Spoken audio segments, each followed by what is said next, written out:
What's the biggest thing you hate about women?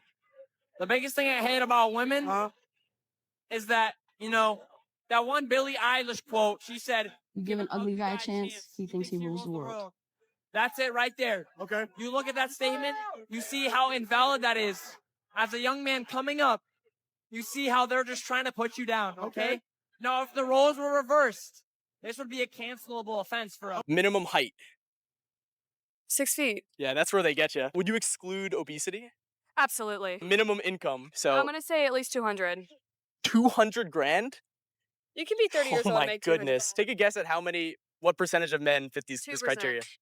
2%? Much lower. It's 0.049%. Cool. All right, is this going on the TV? Women want everything in a man, and it's not just with men. They have unrealistic expectations from the world as well. They have unrealistic expectations from society, and they have unrealistic expectations from institutions. I think women actually don't want equal treatment. They couldn't handle it if they got it, quite a number of them. It's a tough world out there. What a lot of women are actually asking for, and you can look aghast at this, is special treatment.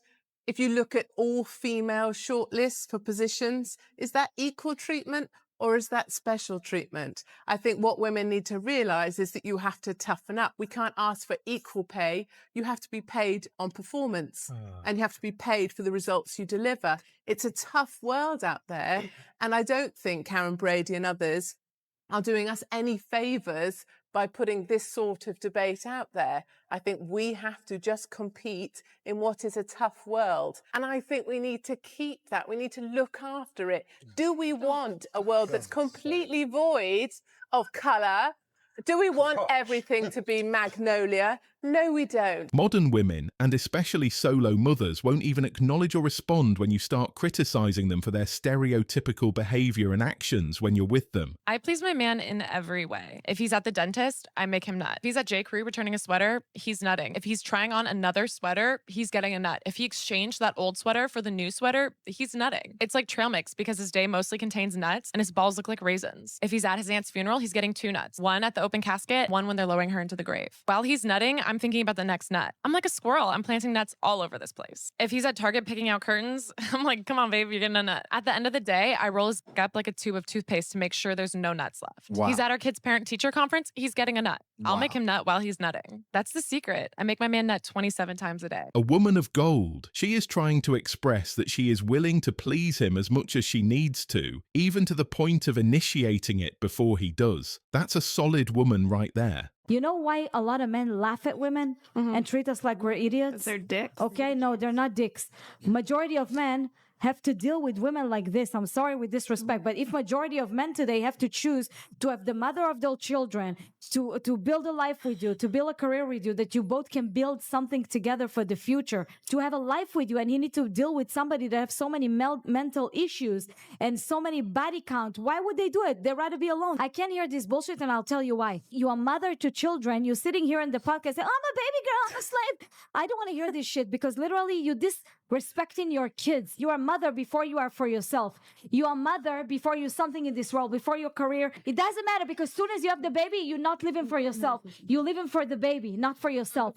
Your baby and your kid is the most important thing. You're supposed to protect them, love them, and protect them. It's not put yourself out there and talk about their mother like that because you're humiliating them. I'm embarrassed as a woman to sit in a table with a woman like you. There's a big lesson for women in here. Ladies should never let us leave houses with loaded guns. She's stopping the problem before it starts. She's the sort of woman who will receive everything she wants from her man because she's willing to give everything. Another reason that women could have lower reported happiness is because they're still shoring up on most of the household duties, despite now also taking up, you know what I mean? They're doing still a lion's share of domestic work. They don't get married anyway, so they don't even have households. That's not true. They're still cohabitating. They're still...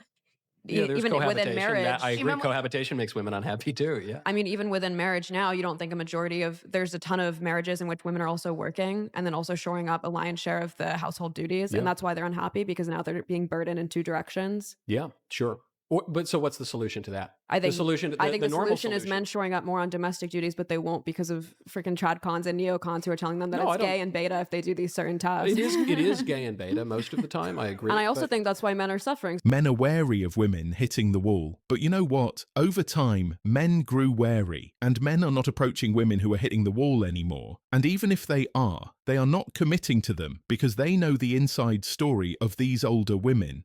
I think that if I got into a relationship with the kind of guys that I like now, yes, that it would fail. That's a bad mental model. NFL players and stuff. At least you know. Most women don't. Yeah. Yeah, that's a really bad way to look. You're basically like black-pilled about your relationship. Like it's gonna fail no matter what.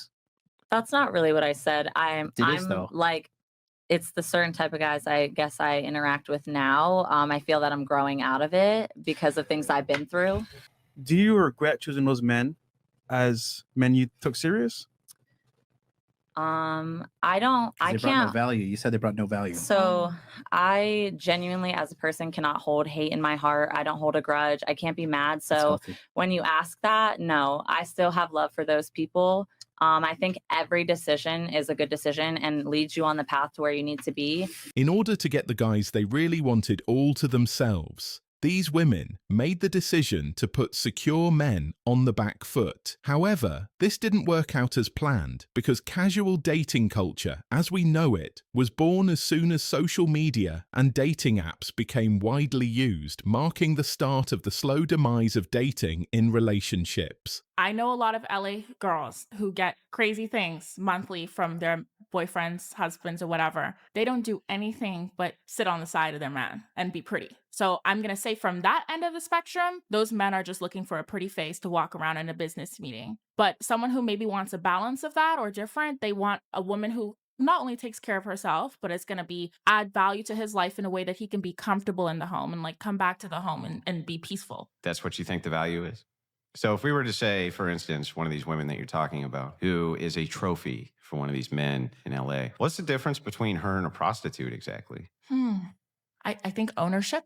Couldn't she walk away from the relationship even easier than the prostitute could? At least with the prostitute, there's a contract, right? No. Well, there is, right? It's still a contract. It's like you hand me money and then there's involved. So couldn't the trophy like walk away even easier than the prostitute could? So I mean, well, like what's the actual distinction here between I just exist and I'm just here to be a trophy? And I mean, it just sounds like prostitution essentially, right? Ask the men.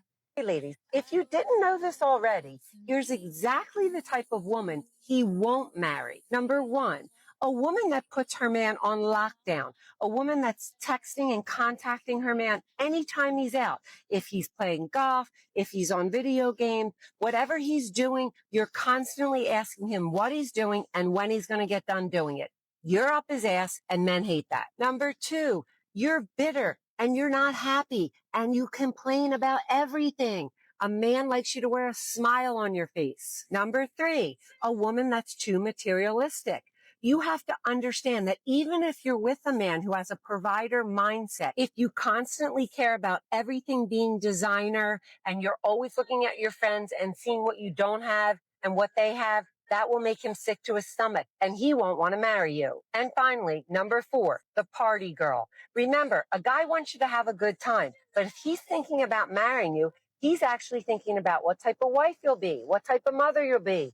I don't think he's looking for a girl who's vomiting outside a bar club at night. So keep it classy, ladies, and you're going to nail that provider mindset man. I promise. And comment down below if any of these thoughts and opinions resonate with you. I appreciate all your likes and follows to my community. Most women these days walk past a high-value man thinking to themselves, he's too clean for me, or he acts like he's too good for me. No, dear, that man just has boundaries and is fully aware of himself and his actions, which means he'll also be aware of yours, and you won't be able to get away with the stuff you usually do with those other guys you're used to. Do men feel burdened by being the sole financial provider?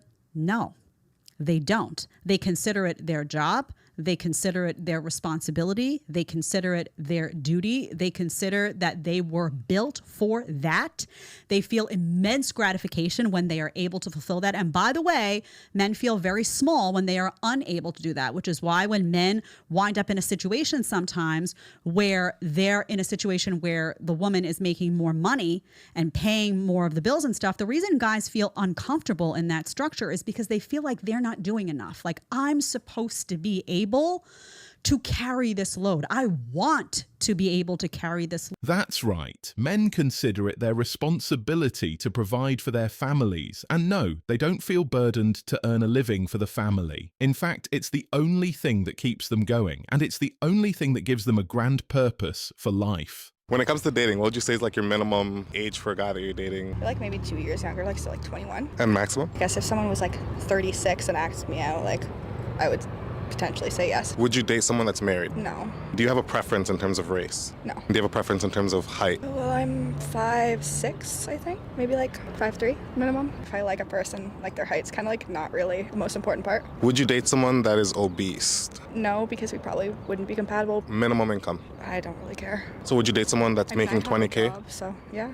Well, there's a delusions calculator. Delusional? You're actually not. I'm actually very surprised. 39.8% chance of finding a man. It says here that you're definitely down to earth. I don't think anyone's ever going to beat that percentage ever. Men really need to understand that by accepting low-standard women, they're only lowering the standards of their lives. They're lowering their own potential, and they're lowering what they can achieve out of life. If men started valuing themselves as much as they value attractive women, there would be a lot more high-value men in the world today, and a lot fewer simps roaming around thirsting for women and giving them free attention and validation. This is the thing I hear from all women nowadays. We're all the masculine men. I'll tell you, the second you meet them, you run and hide. Because they don't want to sacrifice a part within themselves, so that would require them to show up. Men are not willing to give up their commitment for somebody that is still committed to other things. And women need to really understand that, is that it's not easy to be with a real man. Most women say they want a high-value alpha male. They don't. They've been trained to want men that lie to their face. And that needs to be challenged. Modern females subconsciously want a guy who will look after them, but also at the same time want to be the Miss Independent. Can't have it both ways at the same time. And we all know that women ask for things that they don't want. Women don't want to deal with the maintenance and responsibility of their choices. Can someone please tell me where the masculine men are out there? I suppose that depends on what one's definition of masculine is. However, they happen to be everywhere, but a lot of them are hiding. Seems like there's more men nowadays that want to be the woman in the relationship. Let's hear this one out.